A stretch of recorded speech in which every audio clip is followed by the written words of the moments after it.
২০২৪ সালের ৫ই আগস্টের পরে রাজনৈতিক প্রেক্ষাপটে যে পরিবর্তনটা হয়েছে, এই পরিবর্তনের ভিত্তিতে যারা ইতিপূর্বে ছিল যারা অর্থাৎ আওয়ামী আওয়ামী লীগ বা আওয়ামী লীগের যে শক্তি ছিল সেই শক্তিটা এখন বর্তমানে নাই।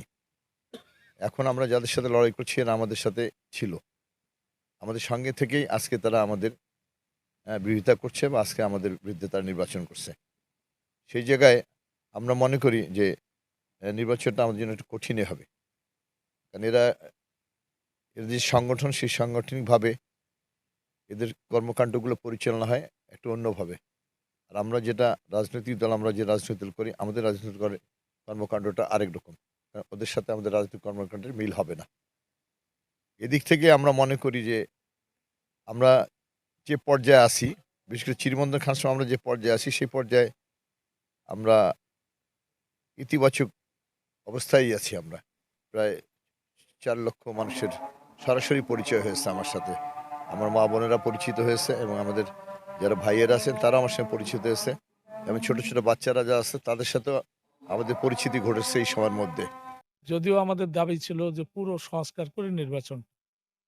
আমরা নির্বাচন আগে সর্বপ্রথম আমরাই নির্বাচনের প্রস্তুতি নিয়েছি অন্য দলের আগে।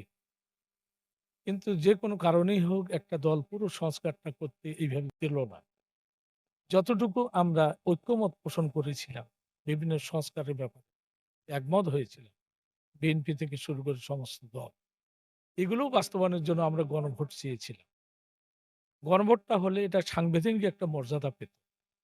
কিন্তু যে কোনো কারণেই হোক বিএনপি এটা হতে দিল না। বিএনপি বলল যে এটা শেষে ওরা দাবিটা মানল। গণভোটের পক্ষেই ছিল না। এক পর্যায়ে তারা স্বীকার করল যে ওই ভোটের দিনই গণভোট।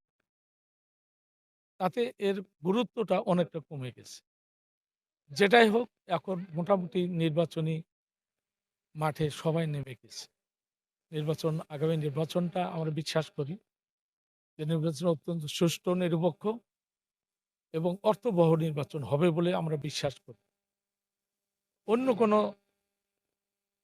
অদৃশ্য শক্তি যদি কোনো এখানে থাবা দেয় সেটাও হয়তো জনগণ এবং দেশের যারা প্রশাসনিক ক্ষমতায় আছেন, বিশেষ করে ল অ্যান্ড অর্ডারে যারা আছেন, দেশের সার্বভৌমত্ব রক্ষা করার জন্য যারা আসেন, এটা অবশ্যই দেখবে। আমি মনে করি তাদের সক্ষমতা আছে। এই জন্য আগামী নির্বাচনটা অত্যন্ত নিরপেক্ষ এবং খুব একটা ভালো নির্বাচন জাতি হয়তো উপহার দিতে যাচ্ছে।